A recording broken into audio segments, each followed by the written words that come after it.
ஆமென். ஹல்லேலூயா. வேதத்தை எடுத்துக்கொள்ளும். பிலிப்பியருக்கு எழுதின நிருபம் 1வது அதிகாரம். பிலிப்பியருக்கு எழுதின நிருபம் 1வது அதிகாரம் அதனுடைய 12வது வசனத்தை வாசிக்க கேட்கலாம். பிலிப்பியர் 1:12. சகோதரரே, எனக்கு சம்பவித்தவைகள் சுவிசேஷம் பிரபலமாகும்படி எனக்கு சம்பவித்தவைகள் சுவிசேஷம் பிரபலமாகும்படிக்கு ஏதுவாயிற்றென்று நீங்கள் அறிய மனதாயிருக்கிறேன். கைகளை உயர்த்தி ஆமென் சொல்லுங்க பார்க்கலாம். இந்த மாதத்துக்கான வார்த்தைக்காய் ஆண்டவர் சமூகத்தில் இருந்த போது பரிசுத்த ஆவியானவர் காண்பித்து தந்து பேசின வார்த்தை எனக்கு சம்பவித்தவைகள். எல்லாரும் சொல்லுங்க பார்க்கலாம், எனக்கு சம்பவித்தவைகள். பவுல் சொல்லுகிறார், எனக்கு சம்பவித்தவைகள் சுவிசேஷம் பிரபலமாவதற்கு ஏதுவாயிற்றென்று நீங்கள் அறிய மனதாயிருக்கிறேன். இந்த வார்த்தையை பவுல் எங்க இருந்து எழுதுறார் தெரியுமா? ஜெயில இருந்து. பவுல் வாழ்க்கையிலே நடந்த காரியங்கள், கிறிஸ்துவுக்குள் வந்த பிறகு பவுல் வாழ்க்கையில சந்தித்த சவால்கள், சோதனைகள், பிரச்சனைகள், நெருக்கங்கள் எல்லாம் பார்க்கும்போது உண்மையிலேயே எப்படி தோணும் அப்படின்னா, தேவன் ஆண்டவர் அவனை சரியா தண்டிக்கிறார் அப்படின்னு தோணும். சர்ச்சையா துன்பப்படுத்தின வா, எப்படி தண்டிக்கிறான்னு தோணும், அவனை ரட்சித்து தண்டிக்கிறான்னு தோணும். அப்படிதானே தோணும்.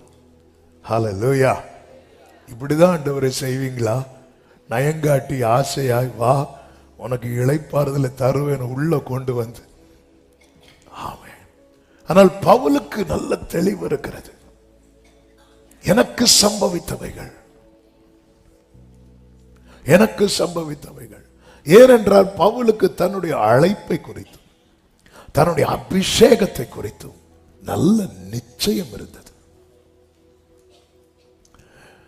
நம்ம மேல இருக்கிற அழைப்பையும் நம்ம மேல தேவன் வைத்திருக்கிற அபிஷேகத்தை குறித்த நிச்சயம் தெளிவும் நமக்குள் இருக்குமானால், நம்ம பாடினோமே, ஞானவனுள்ளம் கையில் இருக்கையா ஆறுமில்லை நீக்கு. ஆண்டவர் கையில, இதை மட்டும் நீங்க சொல்லுங்க, ஆண்டவர் கையில நம்ம இருக்கிறோம். அந்த கையில இருந்து நம்மள ஒருத்தங்க எடுத்துட்டு போக முடியுமா? ஏங்க, அவ்வளோ பெரிய பருந்தாகட்டும் கழுகாகட்டும், தன் செட்டையின் கீழே இருக்கிற கோழி தன் குஞ்சுகளை செட்டையின் கீழே வைக்கும் போது அந்த செட்டையின் கழுகு நினைச்சு அந்த கோழியே தூக்கிட்டு போயிடும். ஆனாலும் அந்த கோழி பாருங்க, செட்டை அப்படி விரிச்சு 4-5 குஞ்சுகள் இருக்கா, எல்லாத்தையும் உள்ள கொண்டு வந்து மறைச்சு வைக்குது. அந்த குஞ்சுகள் காக்கப்படுகிறது. ஒரு கோழியின் செட்டையின் கீழ் இருக்கிற குஞ்சுகளையே கழுகுக்கோ பருந்துக்கோ தொட முடியலன்னா, சர்வ வல்லவருடைய கரத்தில் இருக்கிற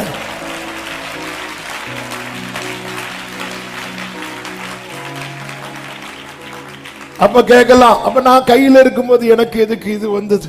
அதுதான் பாடணும். இன்னைக்கு வந்து നേരിടുന്നതെല്ലാം ഇന്നെനിക്ക് വന്നു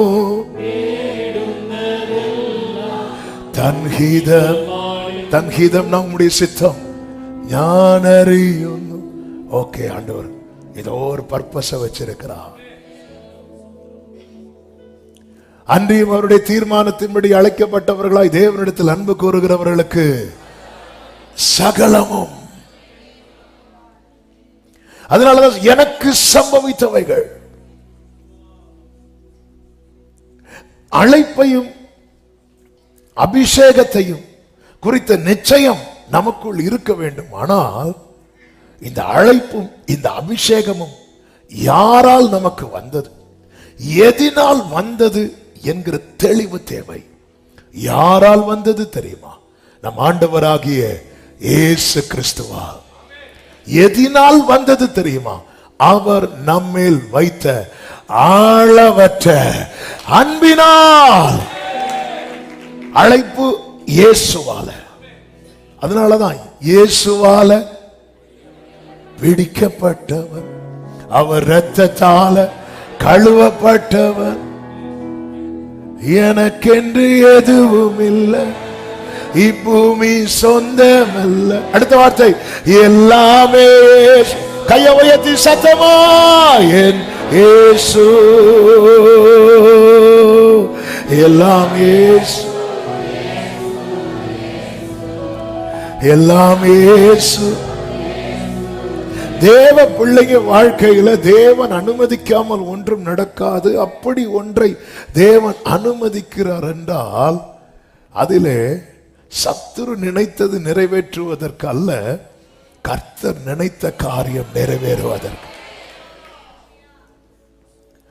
பவுல் தன்னுடைய அழைப்பையும் அபிஷேகத்தை குறித்த நிச்சயம் உள்ளவனா இருக்க காரணம் தேவன் வைத்த அன்பு.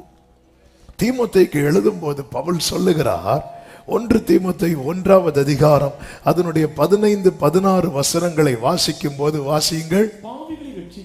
பாவிகளை ரட்சிக்க கிறிஸ்து இயேசு உலகத்தில் வந்தார் என்கிற வார்த்தை உண்மையும் எல்லா அங்கீகரிப்புக்கும் பாத்திரமுமானது. அதாவது பவுல் என்ன சொல்ல வாரார்னா, இது நீங்கயா, இது எப்படி உண்மைன்னு சொல்ல வராருன்னா அவரை வச்சு சொல்ல வராரு.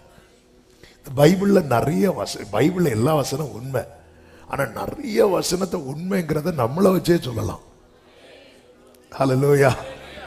பாவிகளை ரட்சிக்க கிறிஸ்து இயேசு உலகத்தில் வந்தார் என்கிற வார்த்தை எப்படி நம்புறதுன்னு யாராவது கேட்டா அது பவுல் சொன்னார், பேதுரு சொன்னார்ல, நான் இருக்கிறேன். ஆவே அவர் சொல்றார், இந்த வார்த்தையை தட்டவே முடியாது. இந்த வார்த்தை உண்மையும் எல்லா அங்கீகரிப்புக்கும் பாத்திரம் உள்ளதானது, பாத்திரமுமானது. அவர்களில் பிரதான ஆசாரியன் நான். அப்படியே சொன்னார், பிரதான பாவி. ஹல்லேலூயா. ஆமென்.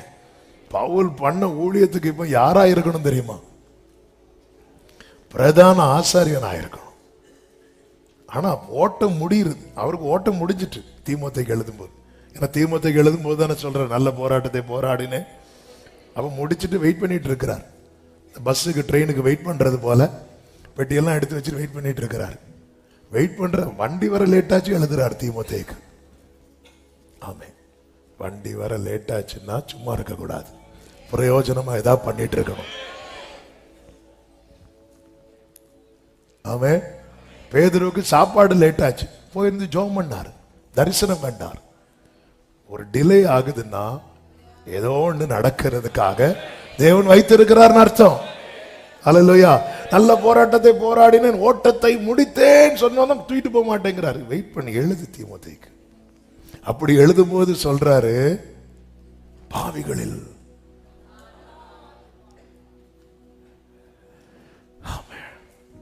பவுலே, நீங்க இப்போ பெரிய பாஸ்டர், எத்தனை சபையை நிறுவி இருக்கிறீங்க, நீங்க இப்போ போய் இதெல்லாம் சொல்லலாமா? நான் எப்பவும் சொல்லுவேன், பாவிகளை ரட்சிக்கதான் கிறிஸ்து இயேசு உலகத்தில் வந்தார் என்கிற வார்த்தை உண்மையும் எல்லா அங்கீகரிப்புக்கும்.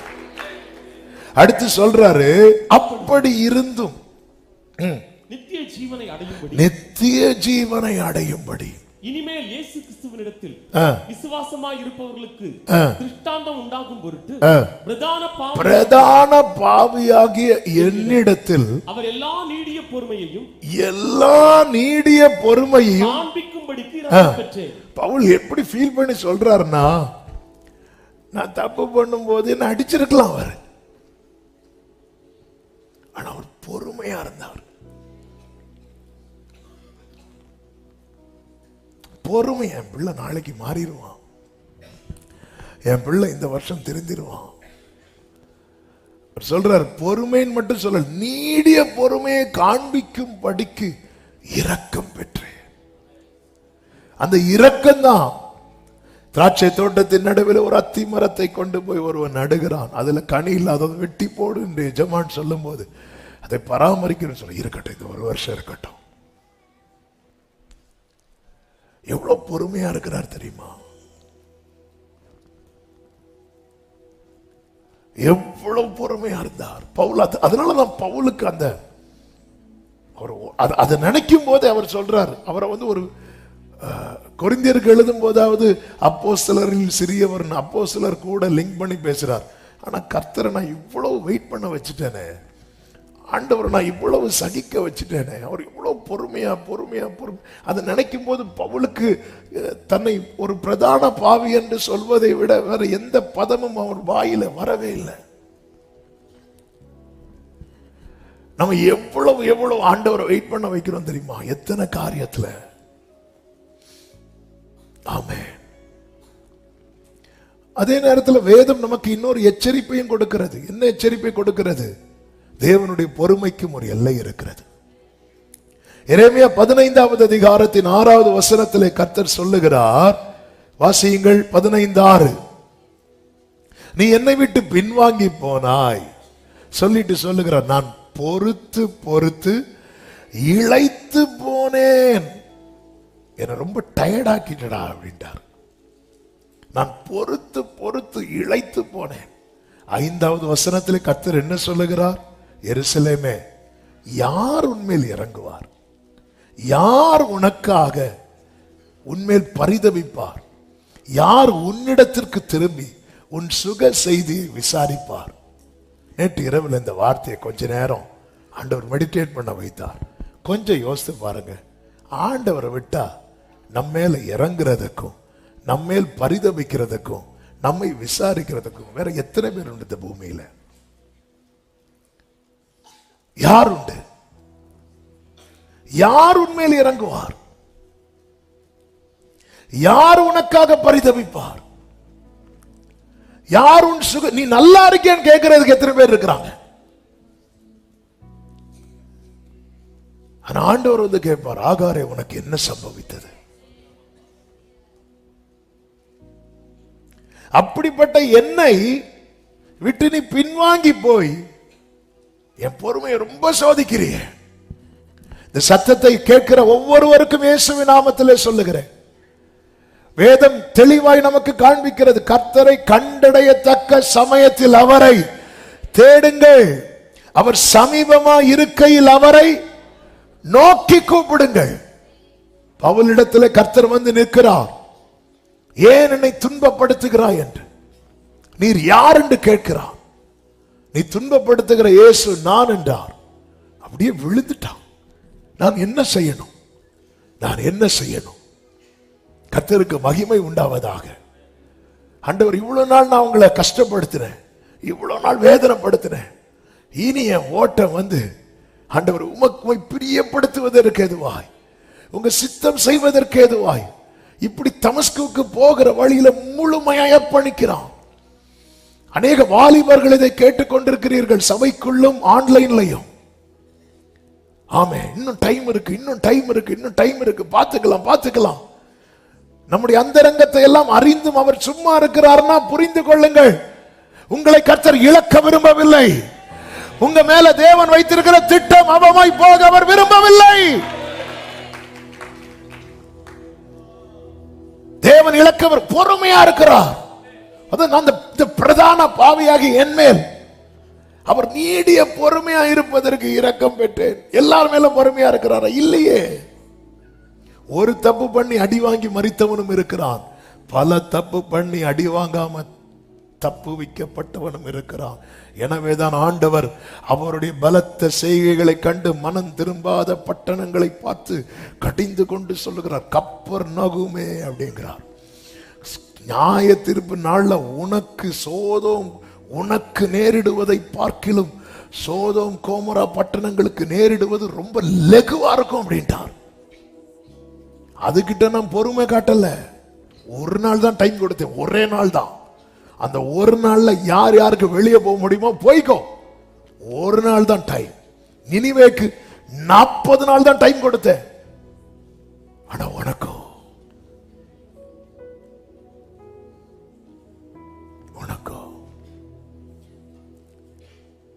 ஆமென். அந்த ஒரு இடத்துல சில காரியம் சடுதியாய் வரும்.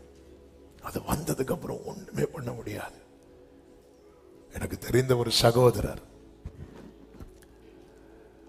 ஆண்டவரை ஆராதித்து ஊழியமும் செய்து அதன் பிறகு துன்மார்க்கமாய் துணிந்து நடந்தார். ரொம்ப எக்ஸ்ட்ரீம் லெவலுக்கு போயாச்சு. பல முறை மரண கண்ணிகள் வந்தது.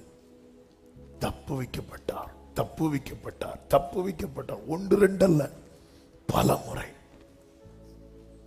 ஆனாலும் துன்மார்க்கத்தை விடவில்லை. வெளியே தன்னை ஒரு பெரிய ஊழியக்காரனாகவும் அப்படியே காண்பித்துக் கொண்டு, ஆனால் அவருடைய துன்மார்க்கமும் எல்லாருக்கும் வெளிச்சமாய் தெரிந்தது. பல முறை. ஒரு நாள் வந்தது, திடீரென்று கொலாப்ஸ் ஆகி விழுந்துட்டார். 2 நாட்கள் மரண படுக்கையில போராடுறார். பரிதாபமான செயல் என்ன தெரியுமா? அவரால் வாயை திறந்து இயேசுவேன்னு கூட கூப்பிட முடியல, என்ன மன்னிச்சிருங்கன்னு சொல்ல முடியல, அறிக்கையே பண்ண முடியல. அவர் எப்படி இறந்தாருன்னு கேட்டேன். ஒரு சகோதரர் பக்கத்தில் எதிர்த்து சொல்றாரு, அவரால் கன்ஃபஸ் பண்ணவே முடியல. நாங்க ட்ரை பண்ணோம், சொல்ல முடியல. ரொம்ப பரிதாபமா இறந்துட்டாரு. ஆமென். எத்தனை தருணம். ஆண்டவர் சொல்றார், நம்ம மேல எவ்வளவு நீடிய பொறுமையா இருக்கிறேன் தெரியுமா? ஏன்? இனி விசுவாசிக்கிறவர்களுக்கு அந்த நித்திய ஜீவனை குறித்து சொல்ல நான் உன்னை முன் குறித்திருக்கிறேன். இன்னைக்கு நாம தேவ சமூகத்தில் இருக்கிறோம். நாம் கடந்து வந்த பாதைகளை திரும்பி பார்த்தா, ஆண்டவரே, நான் பாவிகளில் பிரதான பாவிப்பா, உங்களை நான் எவ்வளவு ஹர்ட் பண்ணி இருக்கிறேன், எவ்வளவு உங்களை, என் பிள்ளை மாறிடுவான், என் பையன் திருந்திடுவான். பவுலால் அதான் நிருபத்தை எழுதும் போது அவர்கள் துடிக்கிறார். அதனாலதான் சொல்றாரு, எனக்கு எனக்கு எது எது லாபமா இருந்தோ எல்லாம் குப்பை, எனக்கு ஒண்ணுமே வேண்டாம். ஹல்லேலூயா. சோதோமுக்கு ஒரு நாள் சான்ஸ் தான் கொடுக்கப்பட்டது, நினிவேக்கு 40 days சான்ஸ் தான் கொடுக்கப்பட்டது. நமக்கோ நாட்களா, மாதங்களா, வருடங்களா? ஆவியானவர் சபைகளுக்கு சொல்லுகிறதை காதுள்ளவன் கேட்க கடவன். தேவன் பொறுமையா இருக்கிறார். தேவன் கிருபையாய் சந்திக்கிறார். எப்படி சந்தித்தார் தெரியுமா? ஏண்டா என்ன கஷ்டப்படுத்துற? கர்த்தர் அந்த இடத்துல எப்படி சந்தித்திருக்கணும்? உருவின பட்டயமா நின்றிருக்கணுமா வேண்டாமா? பிழையாம் கழுதையோடு போகும்போது தூதன் உருவின பட்டயத்தோடு நின்றானே. தாவீது ஒரு தேவனுக்கு பிரியமில்லாத காரியத்தை செய்த போது கர்த்தருடைய தூதன் உருவின பட்டயத்தோடு நின்றானே. இன்னுமே யோசுவாவுக்கு கர்த்தர் தம்மை வெளிப்படுத்தும் போது உருவின பட்டயத்தோடு அல்லவா? அப்படி அங்க வந்து நிற்கிறார். இல்ல, காயப்பட்டவராய் வந்து நிற்கிறார். ஹல்லேலூயா. காயப்பட்டவராய் வந்து நிற்கிறார். அவர் காயப்பட்டது போதாதா? அவர் அடிக்கப்பட்டது போதாதா? அவர் சிலுவையில் அறையப்பட்டது போதாதா? மீண்டும் அவர் காயப்பட்டவராகவே பவுலை சந்தித்த போது பவுல் புரிந்து கொண்டார், இனியும் நான் அவரை வேதனைப்படுத்த மாட்டேன். கிருபையாய் சந்தித்தார். கேட்கிற, நான் என்னப்பா பண்ணணும்? நான் என்ன செய்யணும்? ஆமென். தேவன் தம்மை வெளிப்படுத்த சித்தமான போது மாம்சத்தோடு ரத்தத்தோடு யோசனை. இன்னைக்கு ஆண்டவரை நம்ம ஒரு சபையோடு அடைத்து வைக்கிறோம்ல. சண்டே நம்ம தேவனை தேடுறதுன்னா சண்டே தேடுறோம், அதுக்கப்புறம் ஒரு தேவை வந்தா தேடுறோம். எவ்வளவு அவரை வேதனைப்படுத்துறோம் தெரியுமா? அவன் கேட்ட, நாங்கெல்லாம் பெண்டிகாஸ்ட், நாங்கெல்லாம் பெந்தேகோஸ்தே. உனக்கு ஆண்டவருக்கு இடையே இருக்கிற ரிலேஷன் என்ன அப்படின்னு கேட்டா, ஒரு 5 நிமிஷம் அவர்கிட்ட பேச முடியுதா ஃப்ரீயா? எப்படி பேச முடியும்? பழக்கம் இருந்தா தானே பேச முடியும். பழகாத நபர்கிட்ட போய் என்ன பண்ணுவோம்? ஹலோ, எப்படி இருக்கீங்க, நல்லா இருக்கீங்களா, வேற விசேஷம் ஒண்ணு இல்லை, வைக்கட்டா வைங்க. பழக்கம் இல்லாதவங்க இப்படிதான் பேசுவாங்க. அதனாலதான் ஜெபம் ஓட மாட்டேங்குது. எனக்கெல்லாம் 1 மணிக்கு ஜெபம் பண்ண முடியல அப்படின்னு யாராவது சொல்றாங்கன்னா அவங்களுக்கு தேவனோட என்ன இல்லை, உறவு இல்லை. அது எனக்கு பழையது போல ஜெபம் பண்ண முடியல, பழையது மாதிரி பழகல, உறவு இல்லைன்னா ஜெபம் வராது. ஏன் உறவு கட்டாச்சு? 2 எஜமானுக்கு சேவை செய்ய கூடாது. ஒருவனை நேசித்து ஒருவனை பகைப்பான். அப்போ ஆண்டவர் மேல ஆண்டவரோடு உறவாட முடியலன்னா அந்த அன்பை நம்ம வேற எங்கேயோ தூக்கி வச்சிட்டோம்னு அர்த்தம். ஆபிரகாம் கேட்கிறார், உன் மகனை எனக்கு பலி செலுத்துங்க. இதே ஆண்டவர் ஈசாக்கு பிறப்பதற்கு முன்னே சோதோமை அழிக்க போறேன்னு ஆபிரகாம் சொன்னார். சொன்னது ஆபிரகாம் காலில் விழுந்துட்டார். ஆண்டவரே ஆண்டவரே ஆண்டவரே ஆண்டவரே. இந்த இடத்துல சொல்ற, உன் நேசகுமாரன் உன் ஏகசுதன் ஈசாக்கு பலி செலுத்து. ரெடி ஆயிட்டார். ஏன்னா ஆபிரகாமுக்கு தெரியும் ஆண்டவர் எல்லாத்தையும் பார்க்கிறார். என்ன பார்க்கிறார்? இதே ஈசாக்குக்காக ஆபிரகாம் என்ன செஞ்சார்? முந்தின அதிகாரத்துல இஸ்மவேலை விரட்டி விடுவார். ஆண்டவர் பார்த்தார், ஓஹோ உனக்கு ஈசாக்கு ரொம்ப முக்கியமா? ஈசாக்குக்காக இஸ்மவேல். இவைகளுக்கு பின்பு கர்த்தர் ஆபிரகாமை சோதித்தார். அப்படிதான் பைபிள் ஆதியாகமம் 22 இருக்கும். எவைகளுக்கு பின்பு ஈசாக்கா இஸ்மவேலா என்ற கேள்வி வந்த போது ஈசாக்குக்காக இஸ்மவேலை துரத்தினான். இப்போ 22வது அதிகாரத்தில் ஆண்டவர் வைக்கிறார், ஈசாக்கா நான். ஆபிரகாம் ரெடி ஆயிட்டான். ஆபிரகாம் கேட்கல, எனக்கு 1 வீக் டைம் கொடுப்பீங்களா, ஒரு 10 டேஸ் டைம் கொடுப்பீங்களா? கேட்கல. ஆண்டவரே நான் ஈசாக்குக்காக இஸ்மவேலை விடுவேன், ஆனா யாருக்காகவும் எதற்காகவும் என்னை அழைத்த ஆண்டவரை நான் விட மாட்டேன்.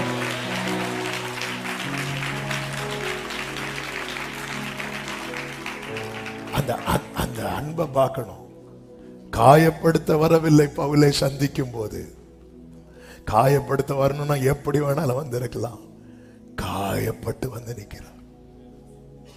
இன்னைக்கு அப்படிதான் நிற்கிறார்.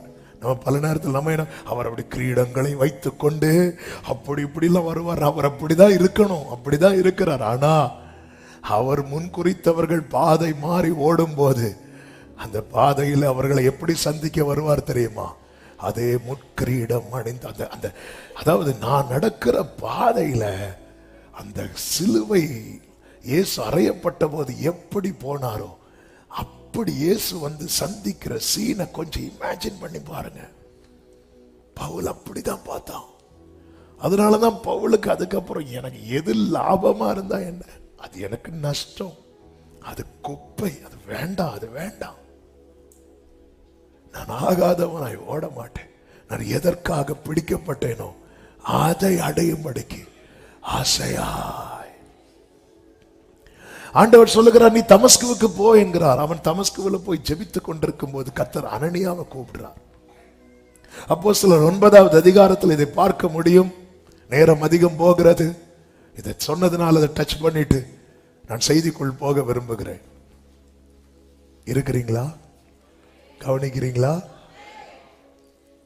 ஆமென். அல்லேலூயா. வசனத்தை விழிப்போடு கேட்டால் வசனம் விதைக்கப்படும். தூங்கினா என்ன விதைக்கப்படும்? களைகள் விதைக்கப்படும். எனவே தூக்கம் வருதா உடனே க்ளோரி சொல்லிருங்க. அல்லேலூயா. அதனாலதான் தாவீது சொல்றார், நீர் உம்முடைய பிரமாணங்களை போதிக்கும் போது என் உதடுகள் உம்முடைய துதியை சொல்லிட்டு அப்படி சொல்லிட்டே இருக்கணும். அதனால இப்படிலாம் வசனம் கேட்கக்கூடாது. அவனால பர்சனலா அப்படி சொல்றது மன்னிச்சுக்கோங்க, இருந்தாலும் சொல்றேன். தனியெல்லாம் வசனம் கேட்டேன்னா என் வாய் சும்மாவே இருக்காது, கேட்டுட்டே இருப்போம். நம்மளை தோடுற வார்த்தை வந்ததும் அந்த டைம் நான் பண்றதுல யாராவது பார்த்தாங்கன்னா ஏதோ ஆயிட்டுன்னு நினைப்பாங்க. அந்த வார்த்தை தான் அப்படி உள்ள இருந்து அப்படி பபிள் ஆகிட்டே இருக்கும். அதே போல டிராவல் பண்ணும்போதும் சரி, ஃபுல்லாக சர்மன் ஓடிட்டே இருக்கும், ஏதாவது ஒரு சர்மன் ஓடிட்டே இருக்கும். கேட்டு வசனம் அப்படி கேட்டுட்டு வசனம் கேட்கும்போது வசனத்துக்கு நம்ம அந்த வசனம் நம்ம கூட அப்படியே ஆமா நம்ம வந்து இந்த சாண்ட்விச் மாதிரி இருக்கணும். இந்த 2 பிரெட்டுக்கு இடையில இருக்கும் தெரியுமா, அப்படி இருக்கணும். 2 வசனத்துக்கு இடையில அப்படி இருக்கணும். அதுக்கு உள்ள ஐட்டங்கள்லாம் தனித்தனியா எடுத்து பார்த்தீங்கன்னா பெருசு பெருசா இருக்கும்.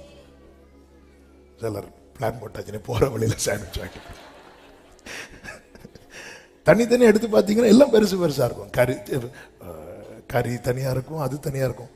ஆனா அதெல்லாம் அப்படி அரைச்சு அப்படி 2 பிரெட்டுக்கு இடையில வச்சு அப்படி இந்த வசனம் என்கிற இந்த பிரெட் இருக்குல்ல, பிரெட் அதுக்குள்ள இருக்கிற ஆமா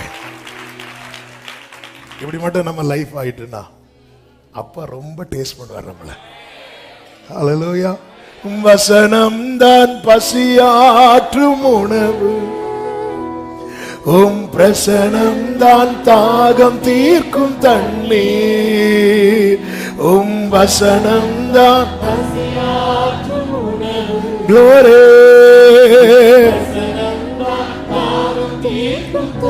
ஆமென்.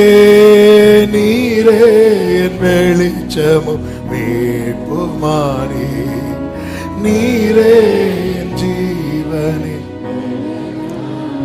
நானும் அபிஷேக ஒலிவ உம் ஆலயத்தில் நடப்பட்டவர், சமூகத்தில் வாழ்கின்றவர், உம் அன்பையே நான். இப்போ பவுல் ஜெபம் பண்ணிட்டு இருக்கிறான். ஜெபம் பண்ணிட்டு இருக்கும் போது கர்த்தர் அவனை அபிஷேகிக்க வேண்டியதானே, அங்க அவனை அபிஷேகிக்காம அனனியா கிட்ட அவனை குறித்த திட்டத்தை வெளிப்படுத்தி அதன் பிறகு அனனியாவை அங்க அனுப்பி அவன் அபிஷேகிக்கிறார். இந்த வார்த்தையை சொல்லும் போது சிலருக்கு அபிஷேகம் காமனா அபிஷேகம் கிடைக்கிறது உண்டு. அப்படி நாமத்தின் மேல் விசுவாசம் உள்ளவனுக்கு என்ன கொடுக்கப்படுகிறது? பரிசுத்த ஆவி கொடுக்கப்படுகிறது. அப்ப ரட்சிப்புக்குள்ள ஒருத்தன் வாரானாலே அவன் மேல யாரு அசைவாடி கொண்டிருக்கிறார்? பரிசுத்த ஆவி. ஆனால் தொட்டு அபிஷேகிக்கிறது இருக்குல்ல, இந்த வெயிட் பண்ண வச்சு உங்களை அபிஷேகிக்கிறார்னாலே அந்த அபிஷேகத்துல அந்நிய பாஷை வர மட்டும் இல்ல, அந்த அபிஷேகத்துல பரலோகத்தினுடைய பெரிய திட்டம் இருக்கிறது. 3 நாள்.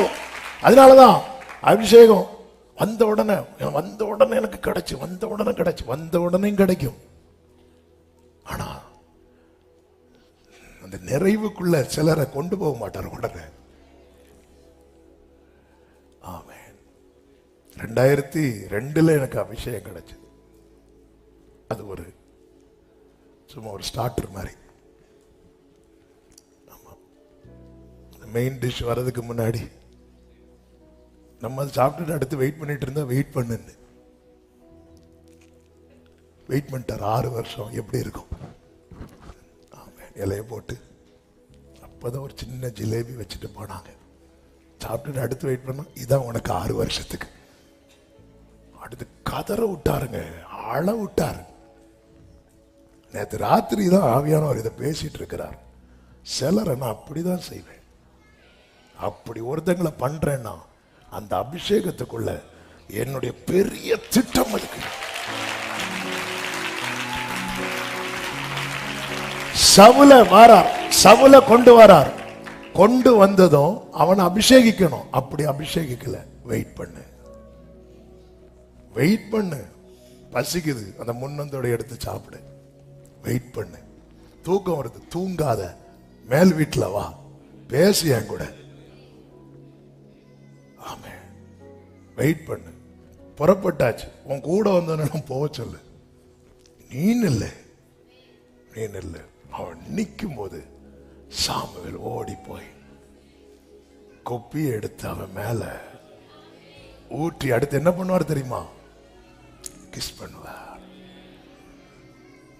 ஆண்டவரே, நான் அவ்வளவு அழுறேன்பா, எனக்கு இன்னும் அபிஷேகம் கிடைக்கலையே. வெயிட் பண்ணு, முத்தத்தோடு கிடைக்கும், முத்தத்தோடு கிடைக்கும்.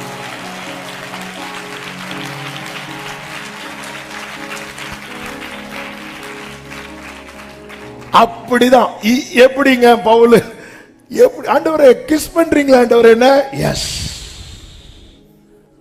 அந்த அபிஷேகம் இறங்கினதும் அவனுடைய கண்களில் இருக்கிற செதில்லாம் கீழே விழுது. இப்போ அவனுடைய கண்கள் பிரகாசம் உள்ள மனக்கண்கள்.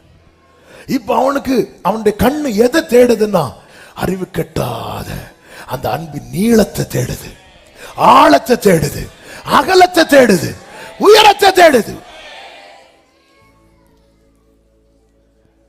எதை பார்க்க போகுது? அந்த ஆழம். எபேசு சபையின் கோவில், எபேசுவில் பட்டணத்தில் ஒரு கோவில். அந்த கோவிலினுடைய சிறப்பு அதனுடைய நீளம், அகலம், ஆழம், உயரம். அதுதான் அந்த அந்த பட்டணத்துக்கு போறவங்க எல்லாம் பேசிட்டே இருப்பாங்க. ஒவ்வொரு ஏரியாவிலும் ஒவ்வொரு சிறப்பு இருக்கும். சில ஏரியாவில் சில கோயில்களை கட்டி அதை பேசிட்டு இருப்பாங்கல்ல, அப்படி பேசிட்டு இருப்பாங்க. அப்படி பேசிட்டு இருக்கும்போது தான் நம்ம ஆளு போறாரு. யாரு? பவுல். அவருக்கு தான் செதில் விழுந்துட்டுல. செதில் விழாதவங்க எல்லாம் இந்த பூமிக்குரியவங்களை மேன்மையா பேசிட்டு இருக்கும்போது கண்ணில் இருந்து செதில் விழுந்த போறான். நீங்க என்ன பேசிட்டு இருக்கீங்க? இந்த நீளத்தை பார்த்தீங்களா? அந்த நீளத்தை உனக்கு அளக்க முடியுமா? அளக்க முடியும். ஆழத்தை, அந்த ஆழத்தை அளக்க முடியுமா? அளக்க முடியும். அந்த அகலத்தை உனக்கு அளக்க முடியுமா? அளக்க முடியும். அளக்க முடியாத இதை விட பெருசு இருக்கு. என்ன இருக்கு? அவருடைய அன்பு. அது நீளம், அது ஆழம், அது அகலம். இது அளக்க முடியாது. ஹல்லேலூயா. இதை அறிய வல்லவர்களாகுங்க. எபேசுவின் கோயிலை குறித்து PhD பண்ணிட்டு இருக்கிறாங்க, சுத்திறது. இவர் போறார். இதை விட நான் இன்னொன்னு சொல்றேன். நான் இன்னொன்னுல PhD பண்ணிட்டு இருக்கிறேன். ஆனா அது முடிக்க முடியல. அது முடியாது. அது அங்க போய் தான் நிற்கும். அது முடியாது. ஆமென் சொல்லுங்க பார்க்கலாம். அதனாலதான் அறிவு கட்டாத அந்த நீளம், அகலம், ஆழம், உயரம் அதை அறிந்து கொள்ள வல்லவர்களாகுங்க. அதுல எக்ஸ்பர்ட் ஆகுங்க. அதுல டாக்டரேட் எடுங்க.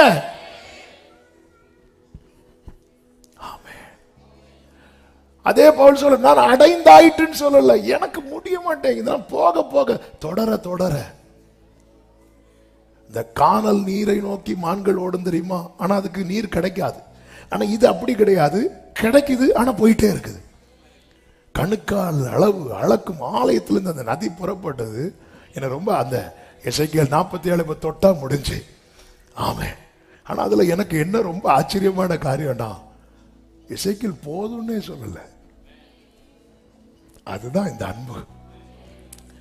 நம்ம நம்ம நம்ம ஒரு இதுல பார்த்தபடி திருப்தியா இருப்போம் தெரியுமா? ஆண்டவர் சொல்லுவார், நீ அடுத்த ஸ்டெப் எடுத்து வச்சு பாரு. வாவ் ஆண்டவர், இது இன்னும் சூப்பர். இன்னொரு ஸ்டெப் எடுத்து வச்சு பாரு, இன்னும் சூப்பர். இன்னொரு ஸ்டெப் இப்படி வச்சு வச்சு கடைசியில சொல்லுவார், இன்னும் ஒரு ஸ்டெப் தாண்டா வந்துரு. ஆமே, இன்னும் ஒரே ஒரு ஸ்டெப் தான் வந்துரு. ஹல்லேலூயா. அப்படி போயிடணுங்க. ஹல்லேலூயா. ஆமே. நான் செய்திக்குள்ளே போகவில்லை. ஆமே. இப்படி தேவன், அப்ப தேவ பிள்ளைகளே எவ்வளவு பொறுமையா இருந்து, ஹல்லேலூயா, பொறுமையா இருந்து தூக்கினார். ஹல்லேலூயா. நம்மில் அநேகர் வலையில மாட்டினவங்க, நம்மில் அநேகர் தூண்டில் மாட்டினவங்க. ஆமே. தூண்டில் மாட்டினவங்க உண்டு. கொஞ்சம் அங்க இங்கே அடிபட்டு வந்தோம். ஹல்லேலூயா. ஆமென். ஆண்டவர் என்னை நோக்கி கூப்பிடுன்னு சொல்லும்போது இப்படி இருப்போம். பார்த்தாரு, தூண்டில் போட்டார். ஆணு திறந்தோம், தூக்கிட்டார். மற்ற நேரத்தில் உன் வாயை விரிவாய் தர நான் அது நிரப்புவேன். இயேசுவேன் கொடு. சிலர்லாம் ஜோம் பண்றதெல்லாம் கேட்டா நமக்கு இங்க இருந்து இறங்கி, ஆண்டவரே ஏதாவது பண்ணிடலாம் போல இருக்கு ஆண்டவரே. ஆண்டவர், நீ வெயிட் பண்ணு, நான் தூக்கிட்டு வரேன். எப்படி கத்துறாங்க பாரு. ஏரா அப்படி மாட்டுவார். அதான் நயங்காட்டி அப்படி மாட்டி பரலத்திலிருந்து இப்படி தூண்டல் வரும். ஆண்டவரே கடி முடிஞ்சு அப்படியே தூக்குவார் பாருங்க. தூக்கிட்டு ஆண்டவரே ஆண்டவரே ஆண்டவரே ஆண்டவரே ஆண்டவரே. ஆமே. எவ்வளவு பொறுமையா இருந்து டேமேஜ் ஆகாம கொண்டு வந்து, ஹல்லேலூயா ஹல்லேலூயா ஹல்லேலூயா. ஆண்டவருடைய அன்பு எவ்வளவு பெரியது. இப்படி தேவன் பொறுமையா இருந்து அன்பு கூர்ந்து தெரிந்தெடுத்து தம்முடைய பெரிய திட்டத்தை வைத்து நம்மை அபிஷேகித்திருக்க, நம்முடைய வாழ்க்கையில தேவன் ஒரு தீமையை அனுமதிப்பாரா? ஆமென். இந்த தெளிவு இருந்ததுனாலதான் சொல்றாரு, எனக்கு சம்பவித்ததெல்லாம் சுவிசேஷம் பிரபலமாவதற்கு ஏதுவாயிற்றே. ஆமென் சொல்லுங்க பார்க்கலாம். ஹல்லேலூயா. 2 கொரிந்தியர் 2வது அதிகாரம் அதனுடைய 14-15 வசனங்களிலே பவுல் இப்படி சொல்லுகிறார், கிறிஸ்துவுக்குள் எப்பொழுதும் எங்களை வெற்றி சிறக்க பண்ணி எல்லா இடங்களிலேயும், எல்லாரும் சொல்லுங்க, எல்லா, அப்ப தேவன் எங்க கொண்டு போனாரோ, எந்த சூழ்நிலையில வச்சிருந்தாலும் அதனுடைய நோக்கம் என்ன? எங்களை கொண்டு அவரை அறிகிற அறிவின் வாசனையை வெளிப்படுத்துகிற தேவனுக்கு எல்லா இடங்களிலேயும். பவுலின் வாழ்க்கையில பல காரியங்களை பார்க்க முடியும். 3 காரியத்தை வேகமா சொல்லி ஜெபிக்கிறேன். 1, சிறைச்சாலை. 2வது, நியாயாசனத்துக்கு முன்பாக, ஆலோசனை சங்கத்துக்கு முன்பாக நிறுத்தப்படுகிறான், குற்றம் சாட்டப்பட நிறுத்தப்படுகிறான். 3வது, புயல், வாழ்க்கையில் அடித்த புயல். இன்னும் நிறைய இருக்கு. ஆனா இந்த 3 காரியத்துல 3 அனுபவங்கள் பவுலிடத்தில் வெளிப்பட்டதை நம்மால் பார்க்க முடியும். 1, சிறைச்சாலை. நமக்கு தெரியும், அப்போஸ்தலர் 16வது அதிகாரம் அதனுடைய 22, 23, 24 வசனங்களை வேகமாய் வாசிங்கள். அப்போஸ்தலர் 16, 22, 23, 24 வசனங்கள். கூட்டம் கூடி அவர்களுக்கு விரோதமாய் எழும்பினார்கள். அதிகாரிகள் அவர்கள் வஸ்திரங்களை கிழித்து போடவும் அவர்களை அடிக்கவும் சொல்லி அவர்களை அநேக அடி அடித்த பின்பு சிறைச்சாலையிலே வைத்து அவர்களை பத்திரமாய் காக்கும்படி சிறைச்சாலைக்காரனுக்கு கட்டளையிட்டார்கள். அவன் இப்படிப்பட்ட கட்டளையை பெற்று அவர்களை உட்காவல் அறையிலே அடைத்து அவர்கள் கால்களை தொழுமரத்திலே மாட்டி வைத்தான். நல்ல கவனமா கேளுங்க. இதே பவுல் ரட்சிக்கப்பட்ட போது அவன் தீவிரமாய் கிறிஸ்துவை குறித்து பிரசங்கிக்கும் போது யூதர்கள் அவனை கொலை செய்யும்படிக்கு வகை தேடுகிறார்கள். அப்போஸ்தலர் 9வது அதிகாரத்துல ஆலோசனை பண்ணி 24வது வசனத்தில் சொல்லப்பட்டிருக்கிறது, அவனை கொலை செய்யும்படி அவர்கள் இரவும் பகலும் கோட்டை வாசல்களை காத்து கொண்டிருந்தார்கள். அந்த இடத்துல கர்த்தர் அவங்க கையில கொடுக்கல. அங்கிருந்து பவுல் தப்பு வைக்கப்படுகிறான். அது போலதான் அப்போஸ்தலர் 23வது அதிகாரத்திலும் அங்கே பாருங்கள், சில யூதர்கள் ஏறக்குறைய 40 பேர், 12 முதல் நீங்க படிச்சீங்கன்னா தெரியும், டைம் இல்லாததுனால் எடுத்து வாசிக்கவில்லை. அங்கும் 40 பேர் பவுலை கொலை செய்யாம நாங்க சாப்பிடவே மாட்டோம்னு ஃபாஸ்டிங் இருக்கிறாங்க. அங்கேயும் கர்த்தர் என்ன செய்கிறார் என்றால் இவனை ஒப்பு கொடுக்கவே இல்லை. இப்படி பல இடத்திலே பவுலை ஒப்பு கொடுக்கவில்லை. ஆனால் இந்த இடத்துல அப்போஸ்தலர் 16வது அதிகாரத்துல கர்த்தர் ஒப்பு கொடுத்தது போலதான் இருக்கும். ஏன் அப்படி சொல்லுகிறேன் என்றால், நீங்கள் இந்த 16வது அதிகாரம் அதனுடைய 6 முதல் படித்தீங்கன்னா, இந்த பவுல் அவன் பித்தினியா நாட்டுக்கு, அதாவது பிரிகியா கலாத்தியா நாடுகளை கடந்து போன போது ஆசியாவிலே வசனத்தை சொல்லாதபடிக்கு பரிசுத்த ஆவியினாலே தடை பண்ணப்பட்டு, அடுத்த வசனம், மீசியா தேசம் மட்டும் வந்து பித்தினியா நாட்டுக்கு போக பிரயத்தனம் பண்ணினார். இன்னொரு நாட்டுக்கு, பித்தினியா என்கிற நாட்டுக்கு போகிறதுக்கு இவங்க எல்லா முயற்சியும் எடுக்கிறாங்க. ஆனா ஆவியானவரோ அவர்களை போக விட்டாதிருந்தார், போகவே விடல. நம்ம ஒரு சம்பவத்தை மேல இருந்தே படிக்கும் போது அதுல அநேக வெளிச்சங்கள் நமக்கு வரும்.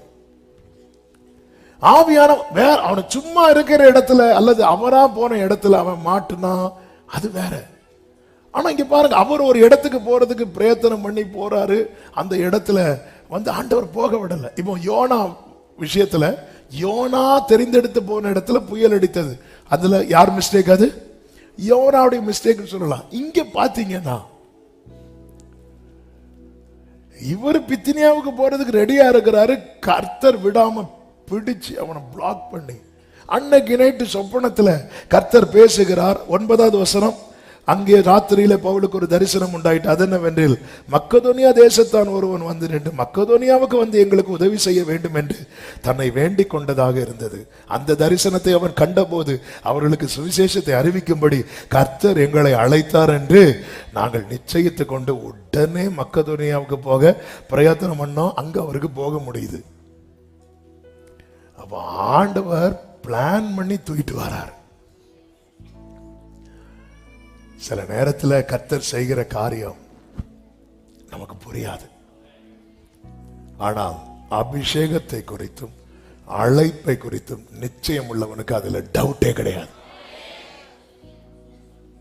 இதே இடத்துல ஒருவேளை நம்ம இருந்திருந்தா நம்ம பலவீனம் உள்ளவர்கள் அல்லவா, எவ்வளவு ஆண்டவரை பிளேம் பண்ணிருப்போம். உங்களை நம்பிதான் ஆண்டவரே இப்படி. அதாவது நம்மளே தெரிந்தெடுத்து செஞ்ச காரியத்துக்கு ஆண்டவரை குற்றப்படுத்துறோம். ஆண்டவர் உங்கள்கிட்ட சொல்லிட்டு தானே ஆண்டவர், சொல்லிட்டு செஞ்ச, கேட்டுட்டு செஞ்சியா? நம்மளாம் சொல்லிட்டு செய்வோம், கேட்டுட்டு செய்யறோமா? அது கிடையாது. கேட்ட ஒருவேளை நோண்டாருன்னா, அதனால சொல்லிட்டு செய்வோம். ஆண்டவரே இங்க போறேன் காத்துக்கொள்ளும். எங்க போற ஆண்டவர்? அதுக்கெல்லாம் டைம் இல்லை. நான் போயிட்டு வந்து சொல்றேன். போயிட்டு வந்து நீ சொல்லுவேன். போயிட்டு வந்தோன்னு சங்கீதம் 4 கடைசி வாசிப்பேன்.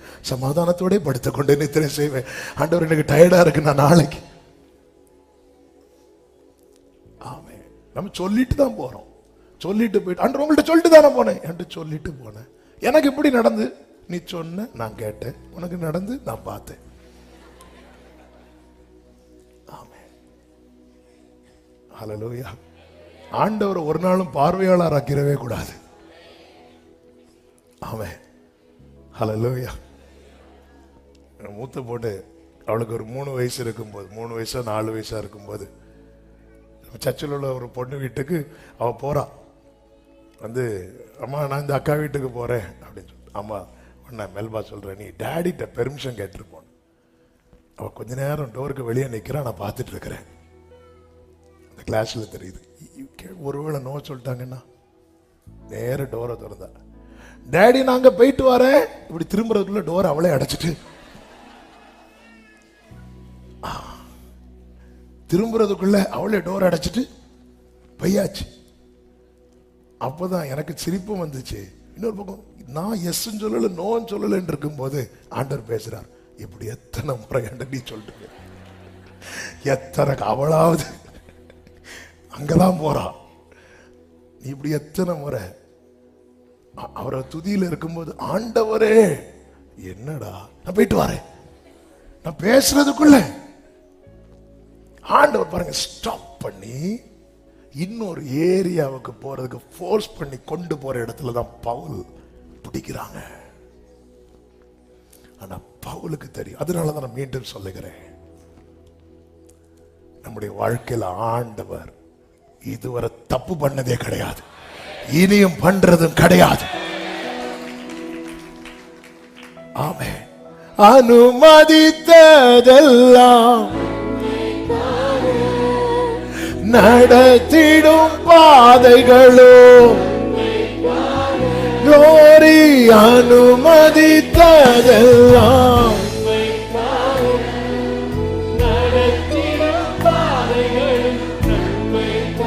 அதினதின் காலத்தில்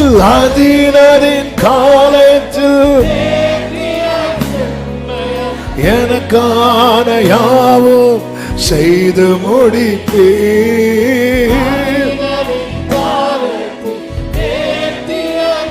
ஓரளமசேதனரே உங்க கைகள் அப்பா ரிமம்ரோ சனலமரே உங்க கைகள் ஜீசஸ் உம்மா கூடாததே. ஹல்லேலூயா, உம்மால் கூடாததே. ஹல்லேலூயா, இயேசுவால். இப்ப பாருங்க, நமக்கு நன்றாய் தெரியும், அவர்கள் துதித்தார்கள், அஸ்திபாரம் அசைந்தது, கதவுகள் திறவுண்டது, எல்லாருடைய கட்டுகளும் கலண்டு போனது. உண்மையிலே இப்படி ஒரு சான்ஸ் கிடைச்சிருந்தா, அந்த இடத்துல நாம இருக்கிறோம் வைங்களேன், அடைச்சு வச்சிருக்கிறாங்க, நாளைக்கு கதையை முடிக்கும்னு சொல்லி கையை கட்டி காலை கட்டி ஒரு ரூம்ல அடைச்சு வச்சிருக்கிறாங்க. நம்ம ஜோம் பண்ணிட்டு இருக்கும்போது கதவெல்லாம் ஓப்பன் ஆகுது, கட்டெல்லாம் அவிழ்ந்து விட்டது. என்ன செய்வோம்? நம்ம எடுப்போம் பாருங்க, ஓட்டம். அவன் பவுல் அங்கே இருக்கிறார். அதான் தெளிவு. உடனே அந்த சிறைச்சாலை தலைவன் வரான், வந்து பார்த்துட்டு எல்லாம் ஓப்பனா இருக்கு. டோர் பொதுவாகவே ஜெயில் டோர் ஓப்பனா இருந்தாலே ஆளு போயிட்டுன்னு அர்த்தம். அவன் கத்தி எடுத்து தன்னை குத்த வரும்போது பவுல் சத்தமிட்டு, 28வது வசனம், நீ உனக்கு கெடுதி ஒன்றும் செய்து கொள்ளாதே, நாங்கள் எல்லாரும் இங்கேதான் இருக்கிறோம். ஏன் பவுலே இதெல்லாம் கொஞ்சம் ஓவர் விசுவாசம் தான். ஆமா, சில நேரத்தில் அப்படிதான் தோணும். இயேசு படகுல ஏறினாலும் நாங்க கடல்ல தான் நிற்போம். அல்லேலூயா. ஏன்? என் ஆண்டவர் ஒரு முகாந்திரம் இல்லாமல் என்னை கொண்டு வர மாட்டார். ஆமென். என்னை விடுவிக்கிறதுக்காக தான் கொண்டு வந்தார்னா என்ன எதுக்கு அகப்படுத்தணும்? இல்ல, என் மேல அடி விழுந்திருக்கு, என் மேல காயம் இருக்கு. இதுக்கு பின்னாக தேவன் ஒரு வேதனையை என் லைஃப்ல அலோவ் பண்ணி இருக்கிறார்னா இதுக்கு பின்னாக பரலோக பர்பஸ் இருக்கு. அது தெரியாம நான் இங்கிருந்து போக மாட்டேன். அப்படி நிக்கிறான். என்ன முகாந்திரம்? ஹalleluya. எனக்கு சம்பவித்தவைகள் சுவிசேஷம் பிரபலமாவதற்கு ஏதுவாயிற்று. அந்த இடத்துல ஒரு குடும்பத்தை ரட்சிப்புக்குள் நடத்துகிறான் கர்த்தராகிய இயேசு. அந்த இந்த குடும்பம் சிறைச்சாலை தலைவன். கர்த்தராகிய இயேசு விசுவாசி. அப்பொழுது நீயும் உன் வீட்டாரும் ரட்சிக்கப்படுவீர்கள் என்று சொல்லி. ஆமென். 32வது வசனத்தை பாருங்கள். அவனுக்கும் அவன் வீட்டில் இருந்த யாவருக்கும் கர்த்தருடைய வசனத்தை போதித்தார்கள். மேலும் ராத்திரியில் அந்நேரத்திலே தானே அவன் அவர்களை அழைத்துக் கொண்டு போய் அவருடைய காயங்களை கழுவினான். அவனும் அவனுடையவர்கள் அனைவரும் உடனே ஞானஸ்நானம் பெற்றார். தொடர்ந்து வாசிங்க. பின்பு அவர் அவர்களை தன் வீட்டிற்கு கூட்டிக் கொண்டு போய் அவளுக்கு போஜனம் கொடுத்து வீட்டார் அனைவரோடும் கூட தேவனிடத்தில் விசுவாசம் உள்ளவனாகி மகிழ்ச்சியா இருந்தான். அவன் சாக போனான். ஒருவேளை பவுல் இங்க இருந்து ஓடி இருந்தா,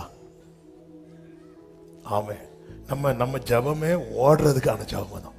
என்ன எப்படியாவது இங்க இருந்து இல்ல இரு, என்ன ஏன் இங்க கொண்டு சில வேத சில இந்த முள்ள என்ன மிதிக்க வச்சிட்டீங்கப்பா, எதுக்கு மிதிக்க வச்சீங்க?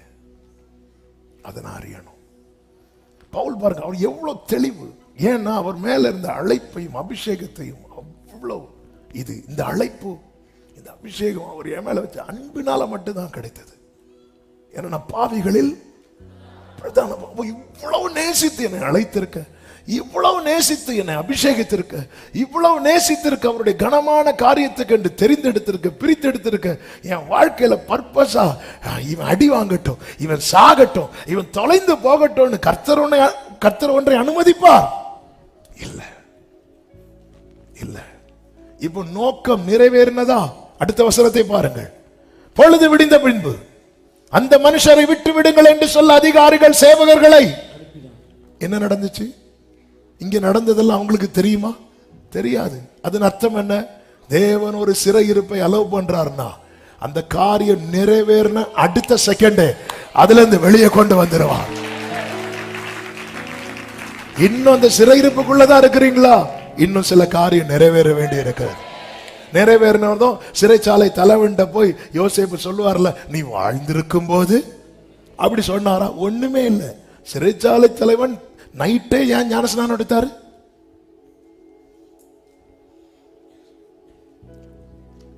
பகல்ல எடுத்திருந்தா அடுத்த தொழு மரத்தில் அவரும் சேர்ந்து துதிச்சிட்டு இருப்பார் கட்டி. இவங்க ரெண்டு பேரும் கட்டி போட்டது போல அவரையும். அதனால பொழுது விடுறதுக்குள்ள நைட்டோட நைட்டா போய் குடும்பத்தோட ஞானஸ்நானம் எடுத்துட்டு, வேற எந்த பாஸ்டரும் இப்படி கொடுக்க மாட்டாங்க. நாங்களாம் பேப்டிசம் கிளாஸ் வச்சுதான் கொடுப்போம். பவுல நைட்டோட நைட்டா. ஆமே. ஏன்னா பொழுது விடிந்த ஆத்மா மீட்பு எவ்வளவு விலையேறப்பட்டது. ஆமே. நைட்டோட, ஏன்னா பொழுது விடிந்த. அப்ப இந்த மேட்டர் எதுவுமே தெரியாது. யோசேப்பாவது நீ வாழ்ந்திருக்கும் போது என்னை நினைச்சுக்கோன்னு சொன்னான். இப்படி நினைச்சுக்கோன்னு சொல்லாம இருந்தா அடுத்த நாள்ல வெளியே வந்திருக்கலாம். இந்த சிலரை நம்பி சிலது சொல்லுவோம் பாருங்க. ஆமே. இந்த பவுல் சொல்லவே இல்லை. பொழுது விடிந்ததும் வந்து அவங்களை விட்டு விடுங்கள். பவுல், நான் போக மாட்டேன், எல்லாருக்கும் முன்னாடி வச்சுதான் அடிச்சீங்க, ரோம குடியுரிமை இல்லைன்னு சொல்லிட்டு அவர் எழுப்பிட்டார். கடைசியில் எப்படி அனுப்புறாங்க தெரியுமா? Please please. இதான் இதான் எந்த இடத்துல நீ அவமதிக்கப்பட்டாயோ, எந்த இடத்துல நீ நொறுக்கப்பட்டாயோ, அந்த இடத்துல அவன் சத்துருக்களுக்கு வெட்கத்தை உடுத்து வைப்பேன், அவன் மீதிலோ அவன் கிரீடம் பூக்கும். என் தேவன் பெரியவர், என் ஆண்டவன் நல்லவர், இரண்டாவது பாருங்கள், நான் இதை சொல்லி ஜெபிக்க விரும்புகிற நேரம் போய்விட்டது, நீங்க வீட்டுல போய் படிச்சுக்கோங்க. இப்பொழுது அகிரிப்பா ராஜாவுக்கு முன்பாய் கொண்டு வந்து நிறுத்தப்படுகிறான். அப்போஸ்தலர் 25வது அதிகாரம் 26வது அதிகாரம். ஆமா, 25வது அதிகாரத்துல யூதர்கள் சிலர் வந்து பெஸ்து என்கிறவனிடத்துல வந்து சொல்றாங்க, இந்த பவுலை எங்களுக்கு கொலை பண்ணணும், அதனால நீங்க அவனை எப்படியாவது கொண்டு வாங்க, நாங்க ஆண்ட வேலை போட்டு தெளிறோம். பெஸ்து சொல்றாங்க, இல்ல அப்படியெல்லாம் என் ஸ்தானத்துல இருந்து பண்ண முடியாது, அவங்கிட்ட மரணத்துக்கு ஏதுவான குற்றம் இருக்கும்னா அப்படி பண்ணலாம், அப்படின்னா நான் அவங்களுக்கு விட்டு கொடுக்குறேன், அப்படி இல்லைன்னா பண்ண முடியாதுன்னு சொல்லிட்டு பேசும்போது பவுல் ராயனுக்கு அபயமிடுறான். ராயனுக்கு, ராயர்கள் ஆமா ரோமருடைய ஆட்சி அல்லவா, அவர் ராயனுக்கு பவுலுக்கு மாதிரி ஞானம் வந்து ஆமா சதுசேரும் பரிசேரும் நிற்கும் போது டக்குன்னு நான் பரிசேரன்ட்டான், அவங்க 2 காட்டி. சில கிருபை பெற்றவங்களாம் உண்டு, அப்படி எப்படி எஸ்கேப் ஆகலாம். ஆமென். அதுக்கு முன்னாடி வர நான் அப்போஸ்தலர்களில் சிறியவன், நான் பாவிகளில் பிரதான பாவி. இங்க பிரச்சனை தலைக்கு மேல ஆகுது, இவங்களுக்குள்ள எப்படி பிரச்சனை உண்டு பண்ணலாம். ஒரு டீம் சதுசேயர், இன்னொரு டீம் நான் உயிர்த்தெழுதல நம்புறேன்டான். பரிசேயர்கள் வந்துட்டாங்க, எங்க பவுல தொட்டது யார், அவ்வளவுதான். அது தேவன் கொடுக்கிற ஞானம், அதை சரியா ஹேண்டில் பண்ணணும். இல்லைன்னா நம்ம போற இடத்துல எல்லாம் சிலருக்கு கிருபை எப்படி யூஸ் பண்ணணும்னு இந்த எலிசா போய் கொஞ்சம் பேரை போட்டு இழுட்டு வருவார்ல, கொஞ்சம் பிள்ளையில சண்டே கிளாஸுக்கு ஒரு நாள் அவரை கெஸ்டா கூப்பிட்டாங்க. எலிசாவை விளையாடிட்டு இருந்தாங்க, கரடியை கூப்பிட்டு மேட்ரை முடிச்சுட்டு அடுத்த சண்டே கிளாஸ். அதுக்கப்புறம் எந்த பிள்ளைகள்கிட்டையும் எலிசா போனது மாதிரி. அதனால நமக்கு ஹேண்டில் வித் கேர், நமக்கு கொடுக்கப்பட்ட கிஃப்ட். ஹல்லேலூயா. சிலர் பார்க்குறாங்க, ஓ இது கிஃப்டா, அடி இது கிஃப்ட் கிடையாது, போற இடத்துல எல்லாம் கலகத்தை விட, அப்படி இல்லை. பவுல் காப்பாற்றப்படணும், அதுக்காக அந்த இடத்துல. அதே இது குறைந்து சபைக்கு போவார்ல, அங்க 4 பிரிஞ்சிருக்கிறாங்க, பிரிஞ்சவங்களெல்லாம் சேர்த்தாரு பார்த்தீங்களா. பவுலா, பவுலுக்குன்னு ஒரு கூட்டம் இருக்கிறாங்க. பவுல் சொல்ல, பவுலா அவங்களுக்காக மறித்தான். சில பாருங்க, இது வந்து நான் காமனா சொல்றேன். ஆமே, ஊழியர்கள் மூலம் வார்த்தைகள் கொடுக்கப்படுகிறது எல்லாம் ரைட்டு தான். ஆனா ஊழியர்கள் உண்மையே கிடையாது. எல்லாத்துக்கும் பின்னாக இருக்கிறவர் அவர் மட்டும்தான். ஆண்டவர் ஸ்தானத்துல யாரையும் தூக்கி வச்சிடாதீங்க. ஊழியர்களை கனம் பண்ணுங்கள், நேசியுங்கள், அவர்களுக்காக அதிகமா ஜெபியுங்கள். இந்த பூமியில அதிக போராட்டத்தை சந்திக்கிறது கர்த்தருக்கு ஊழியர் செய்யறவங்க. இதை என்னைக்குமே அவங்க மனசுல வச்சுக்கோங்க. அதே நேரத்தில் ஊழியர்களை தெய்வங்களாக்காதீங்க, ஊழியர்களை விக்கிரகங்களாக்கிறாதீங்க. ஆமென். ஆராதிக்கப்படத்தக்கவர் இயேசு ஒருவர் மட்டும். ஆமென் சொல்லுங்க பார்க்கலாம். ஹல்லேலூயா. இப்ப பவுல் எழும்பி நிற்கிறார். எழும்பி நிற்கும் போது அகிரிப்பா ராஜா சொல்றார் 26வது அதிகாரத்துல 1வது வசனம். அகிரிப்பா பவுலை நோக்கி, நீ உனக்காக பேச உனக்கு உத்தரவாகுது என்றான். நீ பேசு, எல்லாரும் உனக்கு கொலை செய்யணும்னு ரெடியா இருக்கிறாங்க, நீ பேசு. ஏன் ஆண்டவரே இதை அனுமதிச்சீங்க அப்படின்னு பார்த்தா, இப்ப பவுல் எழும்பி நின்று சொல்றார். 2வது வசனத்தை பாருங்கள். அகிரிப்பா ராஜாவே, யூதர்கள் என்மேல் சாட்டுகிற சகல காரியங்களையும் குறித்து நான் இன்றைக்கு உமக்கு முன்பாக உத்தரவு சொல்ல போகிறபடியினால் என்னை பாக்கியவான் என்று எண்ணுகிறேன். ஏன் நாங்க படிச்சீங்கன்னா தெரியும், பவுல் அவருடைய சாட்சியை சொல்லிடுவார். நான் எப்படி இருந்தேன் தெரியுமா, நான் இதை விட மோசமா இருந்தேன். என்ன கிருபை பாருங்க. அண்ணா நிக்கிறோம்ல, அந்த கூட்டத்துல இருந்து நானும் இருந்தேன். நிறைய பேர் கொலை செய்யப்படுவதற்கு நானும் காரணமா இருந்தேன். இன்னைக்கு இவங்க என்ன கொல்லணும் நிக்கிறாங்கல்ல, இதே போல ஸ்தேவான் உட்பட நிறைய பேர் கொலை செய்யப்படுவதற்கு நானும் சம்மதித்திருந்தேன் அகிரிப்பா ராஜாவே. அப்படி இருக்கும்போது தான் ஒரு நாள் தமஸ்குவுக்கு போற வழியில என்னை சந்தித்தாருங்க. அவருதாங்கன்னு சொல்லி அவருடைய சாட்சியை சொல்லிட்டு இருக்கும் போது அகிரிப்பா ராஜா அப்படி கேட்டுட்டே இருக்கிறார். கேட்டு கேட்டு கேட்டு பவுல் நிறுத்து, அவர் சொல்றாரு 28வது வசனம். அப்பொழுது அகிரிப்பா பவுலை நோக்கி, நான் கிறிஸ்தவன் ஆகிறதற்கு கொஞ்சம் குறைய நீ என்னை சம்மதிக்க, இன்னொரு 10 நிமிஷம் பேசினா நான் மாறிடுவேன், அதனால தயவு செய்து. அவர் வந்ததே அவனுக்கு மரண தண்டனை, பெஸ்துவால முடியலன்னு சொல்லிட்டு அகிரிப்பா ராஜாட்ட சான்ஸ் அனுமதித்ததெல்லாம்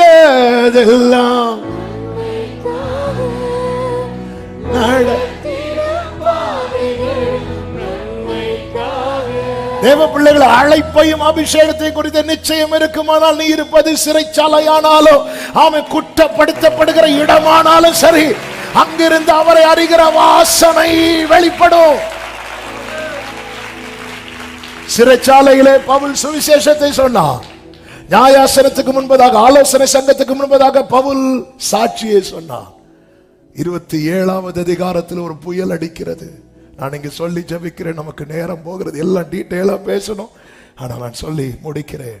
அங்கே புயல் வீசின போது அப்போஸ்தலர் 27வது அதிகாரம் அதனுடைய 23 முதல் பாருங்கள். ஏனென்றால் என்னை ஆட்கொண்டவரும் நான் சேவிக்கிறவருமான தேவனுடைய தூதனான அந்த ராத்திரியில வந்து நின்று பவுலே பயப்படாதே. 21 வாசிங்க. 21 அநேக நாள்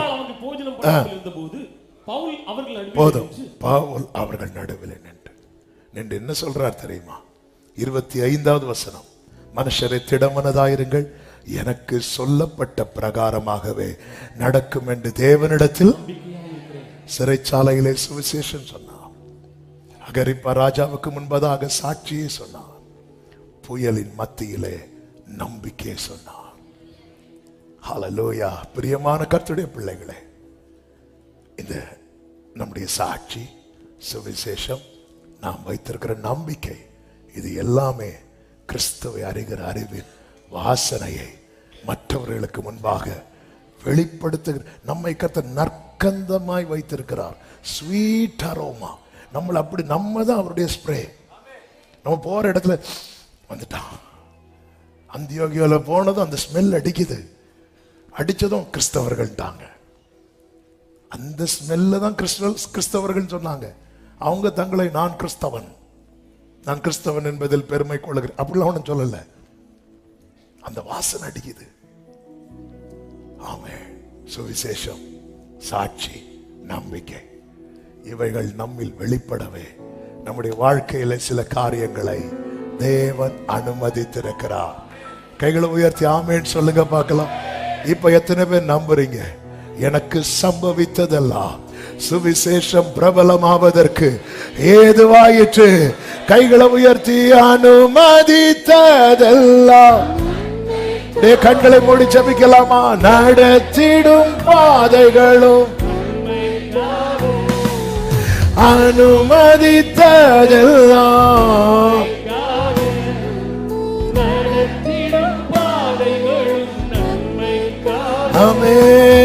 நதியின் காலத்தில்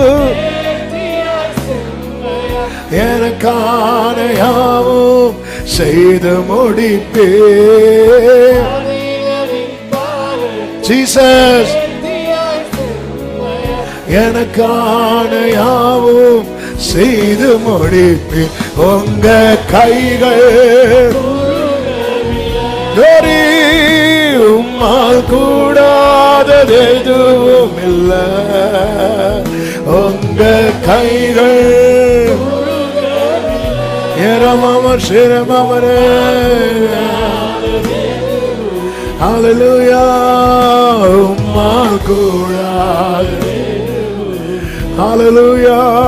இயேசுவால் கூடாது.